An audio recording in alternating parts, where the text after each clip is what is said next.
Namaskar, I'm Sahil and you are watching Discover Rajasthan. Know your beautiful Rajasthan and Rajasthani culture and secure your government job with me. Welcome in discover Rajasthan. तो हमने कल राजस्थान की हम जलवायु पढ़ रहे थे। उसमें हमने क्या देखा था, मेन मुख्य रूप से जो आपको याद करना है कोपेन और टिवार्था वर्गीकरण, और जिन आधार पे उन्होंने क्षेत्रों के नाम दिए, तो वो भी आपको याद रहना चाहिए कि कौन सा मतलब कौन से ज़िले कौन से एरिया में आते हैं। जैसे BWHW में कौन सा आता है, BSHW में कौन सा आता है, वो सब बातें आपको याद रखनी चाहिए। अब हम करेंगे नेक्स्ट राजस्थान में मानसून। ये जो मानसून शब्द है, कई बार ये भी पूछ लेते हैं नॉर्मल क्वेश्चन, ये कौन सी भाषा का शब्द है जो ये मानसून आपको दिख रहा है। ये जो शब्द है ये अरबी भाषा का शब्द है।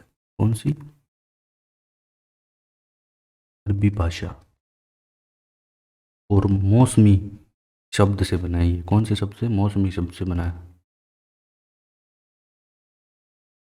मौसमी शब्द से बना है। और इसका तात्पर्य क्या है? मतलब इसका तात्पर्य है कि पवनों की दिशा में बदलाव। जैसे सामान्यतः दक्षिण पश्चिम से उत्तर पूर्व की ओर 6 माह पवनें चलती है, और बाद में ये अपनी दिशा बदल भी लेते हैं। और जैसे दक्षिणी पश्चिमी मानसून में पवनें हैं, ये जल से स्थल की ओर चलती है। यहाँ पे लिख देता हूँ मैं।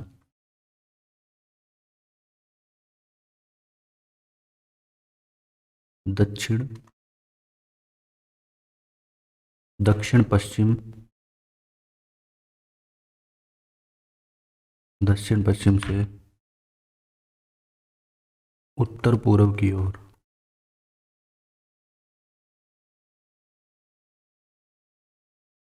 6 माह चलती है।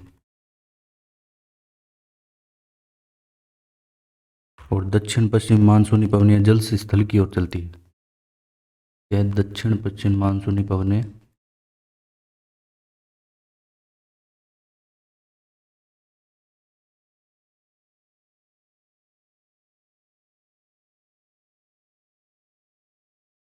मानसूनी पवनें जल से स्थल की ओर, जल से स्थल।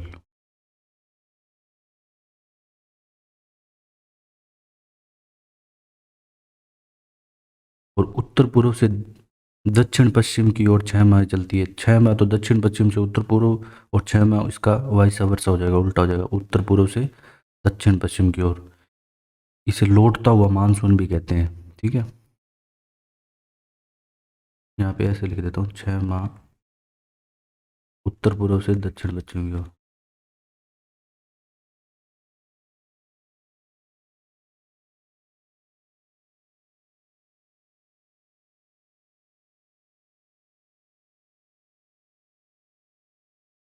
इसे कहते हैं लौटता हुआ मानसून। लौटता हुआ मानसून। ये स्थल से जल की ओर होता है, इसकी पवनों का प्रवाह स्थल से जल की ओर। ठीक है। अब क्या है कि मानसून की उत्पत्ति के कुछ सिद्धांत है, अलग अलग सिद्धांत है, मतलब जो वैज्ञानिकों ने दिए हैं, वो हम पढ़ेंगे। उनकी नॉर्मल मतलब जानकारी लेंगे ऊपर ऊपर से। मानसून की उत्पत्ति के सिद्धांत। कलर चेंज कर लेता हूँ मैं।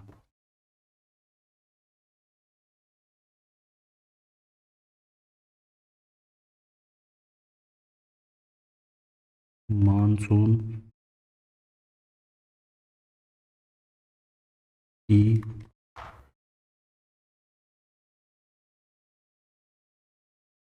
उत्पत्ति के सिद्धांत। कौन कौन से सिद्धांत है? पहला है तापीय सिद्धांत।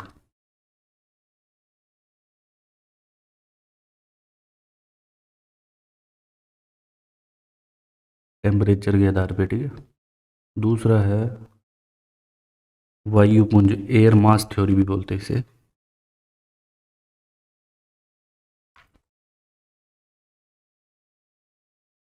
एयर मास थ्योरी या वायुपुंज सिद्धांत, रेडॉन गैस सिद्धांत। तो अगर रेडॉन गैस कई बार पूछा भी जाता है कहाँ पे, जैसलमेर में मिलती है। रेडॉन गैस निम्न वो वायु दाब के कारण बन जाती है।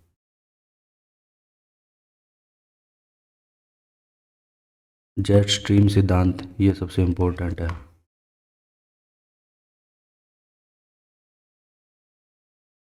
जेट स्ट्रीम सिद्धांत।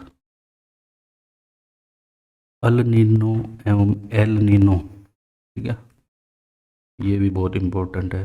ये वैसे ब्रीफ यूपीएससी में इस पे ज़्यादा डिटेल में पूछा जाता है, यहाँ पे इतना नहीं है। अल नीनो या एल नीनो, ए एल, दो नाम है। अल नीनो भी बोल सकते हैं इसे। ये क्या गर्म धारा है, ठीक है। भारत में जब अल नीनो आती है तो सूखा या अकाल पड़ता है। सूखा या अकाल पड़ता है कहाँ पे, भारत में। और जब ला नीनो होता है, ला नीनो सिद्धांत, ला नीनो, ला सॉरी ला लीनो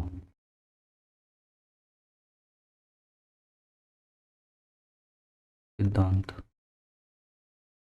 ये अल नीनो के विपरीत होता है। मतलब इसके कारण भारत में वर्षा होती है, ठीक है। बस आपको इतना याद रखना है।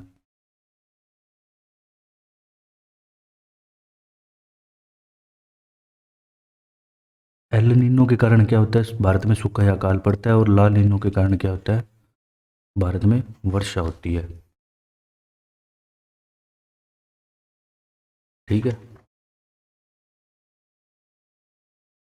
तो नेक्स्ट हम करेंगे जेट स्ट्रीम सिद्धांत के बारे में,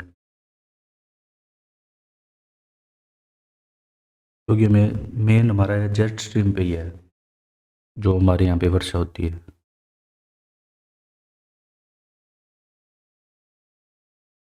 वैसे इसमें इतना नहीं पूछा जाएगा इसके बारे में,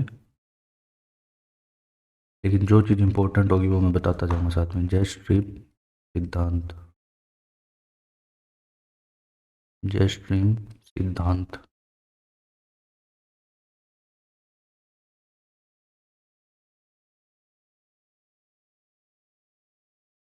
क्या है, ये एक पवन है। जेट स्ट्रीम सिद्धांत क्या है, पहला क्वेश्चन तो आपको ये है, क्या होगा। ये एक पवन है जेट स्ट्रीम, जिसे नाम दिया गया। और इसकी खोज किसने की, इसकी खोज उस टाइम हुई जब द्वितीय विश्व युद्ध चल रहा था, 1939 और 1945 के बीच में। जब अमेरिका के जेट विमानों द्वारा जवान जापान पर बम डाले जा रहे थे, तो उनके बीच में क्या है कि इस पवन प्रवाह का अवरोध आया था बीच में। इतनी तेज थी इनकी गति, और इस कारण इसका नाम जेट स्ट्रीम दिया गया। जेट उनके विमानों का नाम था ना, ठीक है। तो नामकरण इनके विमानों के नाम पे इसका किया गया, जेट स्ट्रीम। और इनकी जो दिशा होती है जेट स्ट्रीम की, ये आपको याद रखनी है। तो नाम दिया गया, इतना याद नहीं रखना आपको, विमानों के नाम पे नाम दिया गया। और जब द्वितीय विश्व युद्ध के टाइम जापान पे बम गिराए जा रहे थे, तो अमेरिका द्वारा के विमानों के बीच में जो अवरोध पैदा हुआ, इस कारण इसे जेट स्ट्रीम नाम दिया गया। और इसकी दिशा आपको याद रखनी है, जेट स्ट्रीम की दिशा क्या है, मतलब पवन किस दिशा में बहती है। ये पश्चिम से पूर्व की ओर बहती है, पश्चिम से पूर्व की ओर, ठीक है। और इसकी जो सामान्य गति है, ये याद रखना जरूरी नहीं है, बस दिशा याद रखना जरूरी है। सामान्य इसकी गति है 120 किलोमीटर पर आवर, प्रति घंटा।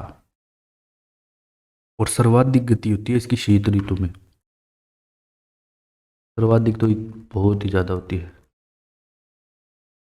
सर्वाधिक गति होती है इसकी शीत ऋतु में।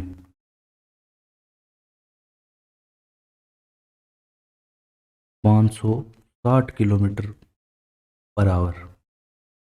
ठीक है। सर्वाधिक गति इसके किनारों किनारों पे गति कम होती है और इसकी मध्य भाग में गति ज़्यादा होती है पवनों में। जैसे ये पवन है, मान लिया ये पवन है, तो यहाँ पे जो ये जो मध्य भाग होंगे यहाँ पे तो इस पवन की गति ज़्यादा होगी और किनारों पे कम होगी। और ये सामान्यतः 14 से 18 किलोमीटर ऊंचाई पे चलती है।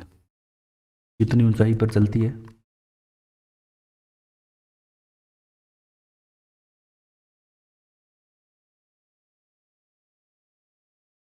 14 से 18 किलोमीटर। और कहाँ पे चलती है ये बड़ा इंपॉर्टेंट है। जय स्ट्रीम पवनी कहाँ चलती है, कौन से मंडल में? जैसे अपने क्षोभ मंडल है, वैसे आयन मंडल है, तो इसका होगा क्षोभ मंडल में। क्षोभ मंडल, ये आपको ध्यान रखना है, ये क्षोभ मंडल में चलती है। और 3D होती है ये टाइप की। और इसका कार्य क्या है? मानसून को सक्रिय करना।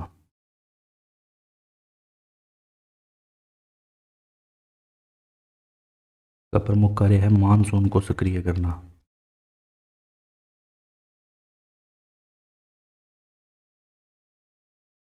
सक्रिय करना। और ये दो टाइप की होती है, ध्रुवीय और उपध्रुवीय। ये इतना इम्पोर्टेंट नहीं है। इम्पोर्टेंट क्या है ये अब बता है।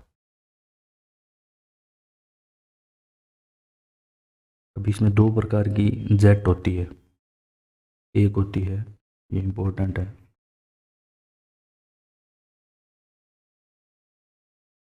पश्चिमी उपोष्ण कटिबंधीय जेट। पश्चिमी उपोष्ण कटिबंधीय जेट आपको याद रखना है, ये क्या काम करती है? शीत ऋतु में मावठ लाना। राजस्थान में भी होती है मावठ सबसे ज़्यादा, और ये गेहूं के लिए सबसे फायदेमंद भी रहती है। गोल्डन ड्रॉप्स भी बोलते हैं इन्हें। तो शीत ऋतु में मावठ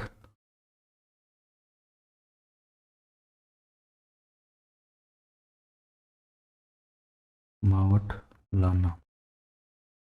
ठीक है। ये हो गया पश्चिमी उपोष्ण कटिबंधीय जेट। और पूर्वी उष्ण कटिबंधीय जेट क्या काम करता है? पूर्वी उष्ण कटिबंधीय जेट, इसका काम होता है मानसून को लाना व समापन करना। ये दो चीज़ आपको याद रखनी है, मानसून को लाना व समापन करना। ठीक है। तो एक बार और तो मैं अच्छे से बता देता हूँ इसमें क्या चीज़ ज़रूरी है।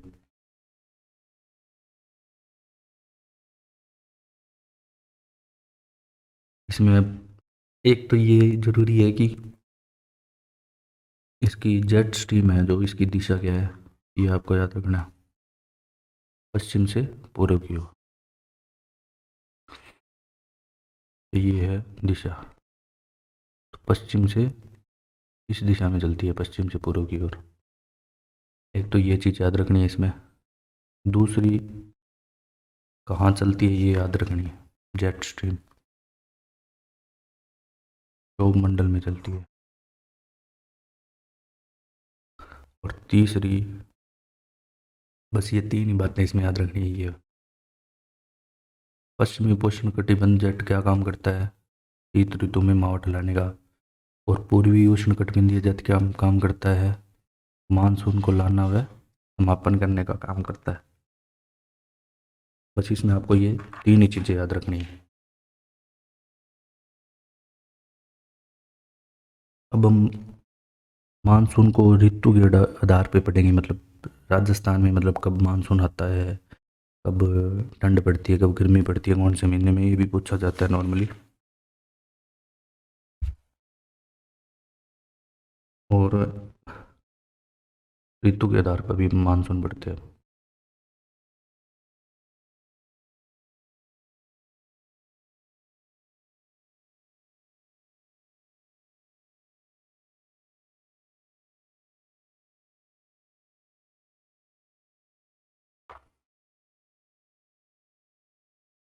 मानसून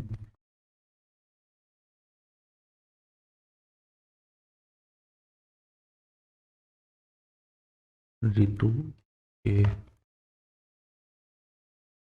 आधार पर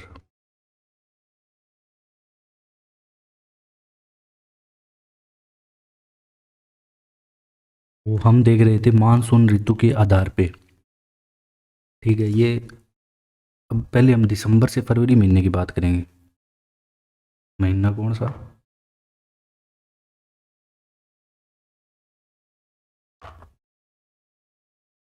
दिसंबर टू फेब, दिसंबर से फरवरी। अब ऋतु ये कौन सी होती है? सबको पता है शीत ऋतु होती है।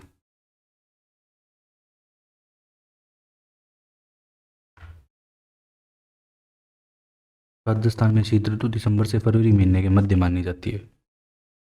और यहाँ पे जो वर्षा होती है अगर शीत ऋतु में, उस वर्षा को क्या बोलते हैं? उस वर्षा को मावट बोलते हैं, आपको याद रखना है। शीत ऋतु में जो वर्षा होती है, शीत ऋतु में होने वाली वर्षा को मावट बोलते हैं। क्या? मावट। ऐसे नहीं कि तेज वर्षा होगी, थोड़ी बहुत मतलब धीमी धीमी सी होती रहेगी। मावट पे क्या क्वेश्चन आता है? एक तो ये आता है कि शीत ऋतु में होने वाली वर्षा को क्या बोलते हैं? मावट। एक आता है कि इसकी उत्पत्ति कौन से सागर से होती है? उत्पत्ति कौन से सागर में होती है इसकी? उत्पत्ति कौन से सागर में होती है, ये क्वेश्चन आता है। आपका आंसर होगा भूमध्य सागर। क्या होगा? भूमध्य, भूमध्य सागर। ठीक है, तो भूमध्य सागर से इसकी उत्पत्ति होती है, आपको याद रखना है। और किस जेट से होती है जो हमने अभी पढ़ी थी? पश्चिमी उपोष्ण कटिबंधीय जेट से। ठीक है, पश्चिमी उपोष्ण कटिबंधीय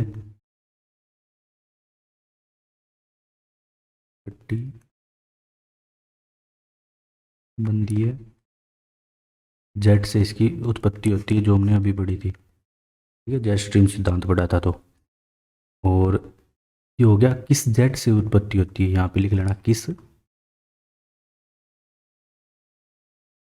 किस जेट, तो ये वाला जेट। ठीक है, उपोष्ण कटिबंधीय। अब आता है, ये सारे क्वेश्चन नहीं है, मतलब उत्पत्ति किस चक्रवात से होती है, ये भी पूछ सकते हैं।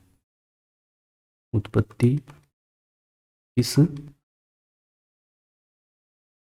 चक्रवात से होती है, तो आपका क्या आंसर आएगा? आपका आंसर आएगा शीतोष्ण कटिबंध चक्रवात। ये आपको याद रखना है, शीतोष्ण कटिबंध चक्रवात। अगर आपसे पूछ ले तो मावट की उत्पत्ति किस चक्रवात से होती है?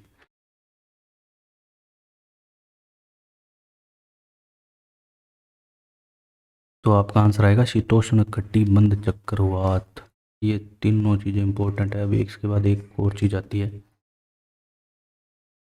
इनका प्रभाव कौन सी पवन पछुआ पवनों से, ये इतना नहीं पूछा जाता। और चक्रवात का अगर पूछ ले नाम, तो इसे बोलते हैं पश्चिमी विक्षोभ, जो कि सबसे ज़्यादा एग्जाम में पूछा जाता है। चक्रवात का नाम, इसे बोलते हैं पश्चिमी विक्षोभ, जो इतनी बार क्वेश्चन में पूछा जाता है, बहुत बार, सबसे ज़्यादा बार यही पूछा जाता है, पश्चिमी विक्षोभ।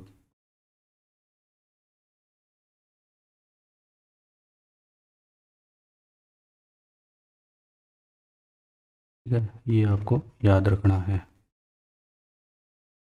पश्चिमी विक्षोभ है, इस पे प्रभाव पड़ता है पछुआ पवनों का। ठीक है, पछुआ पवनों के प्रभाव के कारण क्या होता है, यह चक्रवात दक्षिण पूर्व से उत्तर पूर्व की ओर बढ़ता है और भारत के उत्तर पश्चिम में टकराकर ये 5 राज्यों में मेन वर्षा करता है।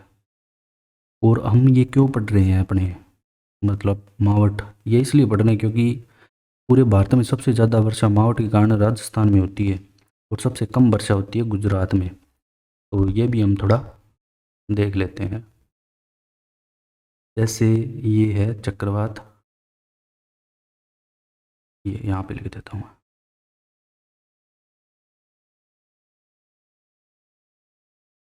पछुआ पवनों के प्रभाव के कारण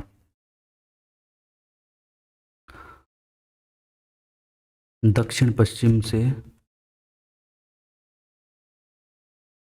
उत्तर पूर्व की ओर बढ़ता है।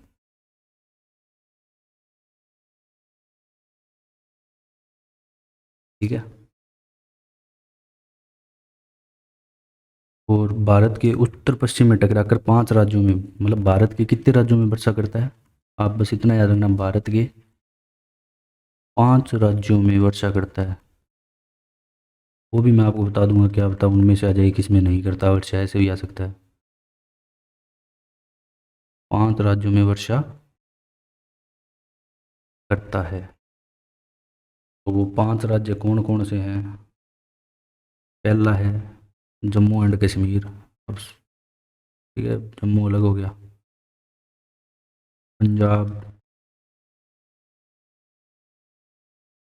हरियाणा,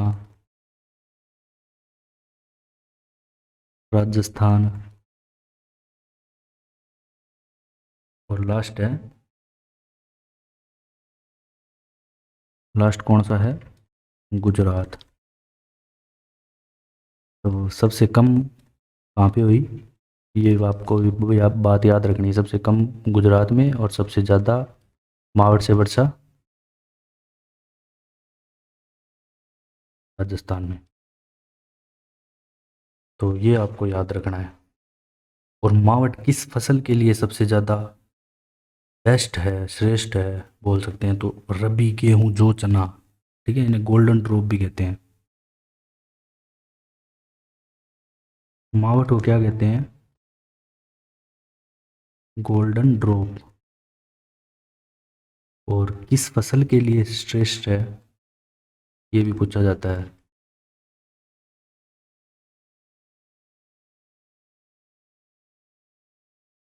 तो ये है रबी। रबी में कौन कौन सी फसलें आती हैं, मेन ये गेहूं के लिए सबसे ज़्यादा है। तो आपसे बार बार जो एग्जाम में प्रश्न है वो गेहूं पे ही पूछा जाता है, जैसे गेहूं, जौ, चना के लिए है।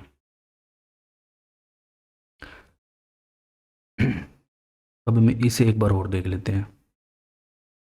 हम बात कर रहे थे शीत ऋतु की, तो शीत ऋतु में आपको याद रखना है, राजस्थान की शीत ऋतु के बारे में बात कर रहे थे, ना कि भारत की, या राजस्थान की शीत ऋतु में हमें याद रखना है कि महीना होता है दिसंबर से फरवरी के बीच में शीत ऋतु पड़ती है राजस्थान में। और फिर हम बात कर रहे थे मावठ की। ठीक है, मावठ किसे कहते हैं, शीत ऋतु में होने वाली वर्षा को मावठ कहते हैं। मावठ की अगर हमने बात की तो हम देखेंगे कि भाई कैसे बनती है, उत्पत्ति कैसे होती है। तो हम इसके याद रखेंगे कि इसकी उत्पत्ति होती है भूमध्य सागर से। ठीक है, भूमध्य सागर से इसकी उत्पत्ति होती है। और किस जेट से, पश्चिमी उपोष्ण कटिबंधीय जेट से, अगर पूछ ले तो किस जेट से उत्पत्ति होती है। अगर आपसे पूछ ले कि किस चक्रवात से होती है उत्पत्ति, तो शीतोष्ण कटिबंधीय चक्रवात से। ठीक है, और उस चक्रवात का नाम जो बार बार एग्जाम में पूछा जाता है, ये इंपॉर्टेंट है, पश्चिमी विक्षोभ। इसके कारण इसकी उत्पत्ति होती है, पश्चिमी विक्षोभ के कारण।